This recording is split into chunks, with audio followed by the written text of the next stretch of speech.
As we make the transition to green energy, electric cars are flooding the world's roads. While this might seem new, electric cars competed with gasoline engines as early as the 1880s. But they're just for the ladies. I'm a poet and I didn't know it. Let's dig in. Many technologies considered quite modern are older than you think. The first images were sent over a wire before the telephone was even invented. Along the same vein, already existing battery technology was an early form of propulsion for the horseless carriage. What caused people to want to go horseless? Well, as gross as engine exhaust is, the horse poop that littered the streets of cities of the day was even worse. One single horse can drop 210 pounds of manure each week. The world was dying to apply new technologies to make carriages move on their own, with the front runners being steam, gasoline, and battery powered. And it wasn't always clear that gasoline would be the winner. As Albert A. Pope, a car manufacturer back then, said, "You can't get people to sit over an explosion." We soon saw a transportation arms race, and sometimes a real race.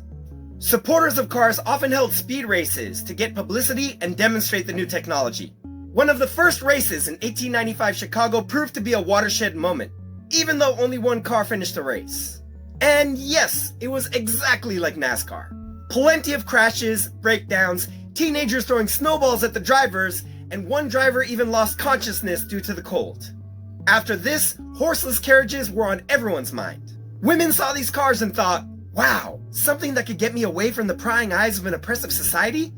Sign me up! Men saw that and thought, whoa, chicks are people? But society couldn't shed millennia of patriarchy, and preconceived notions meant that women were seen as not ideal candidates for drivers. They were assumed to lack the brain power to operate complicated machinery. But is it not a problem that a woman have a smaller brain than a man? Lack the strength to crank the gasoline engines. And heavens, their bulky dresses might tear on the moving parts. Even worse, people would see them while they're driving, and women would take a hit to their modesty. But also, as we will soon see, do we really want these dames having all that freedom? Electric cars were seen as ideal for women. Women don't want to get out of cars. Women want things to start at the push of a button. Women hate noise, nasty fumes, and sooty pollution, right? Electric cars also had seating areas that were often enclosed. Being shut off from the elements was good because, and I'm not kidding, the chicks wouldn't mess up their hair. One ad said, "In it she can preserve her toilet immaculate, her coiffure intact." Let's do a little critical thinking. At this time, women were likely not buying their own cars. Their men, either a father or a husband, would buy them, and advertising needed to convince them of the product's suitability for their women, whose lives were often under strict control by these same men. They needed something that would keep their women pretty, keep other men's eyes off them, and not break down so that they wouldn't need help from strange men. And something where they couldn't get away too far.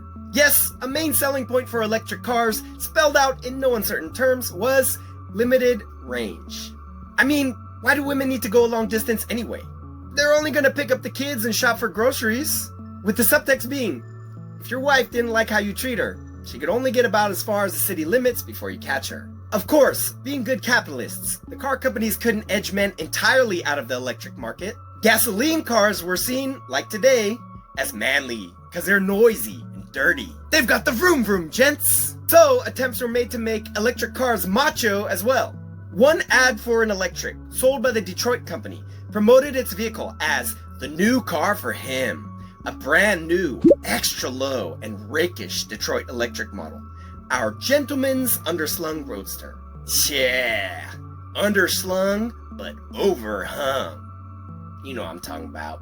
You see, people back then were just like us. That's why history is a story of you and me in different times and different circumstances. I mean, boys, who doesn't love vroom vroom? Make sure to subscribe and watch my other videos. My goal is 2,000 subscribers by 2027, and you could be one of them.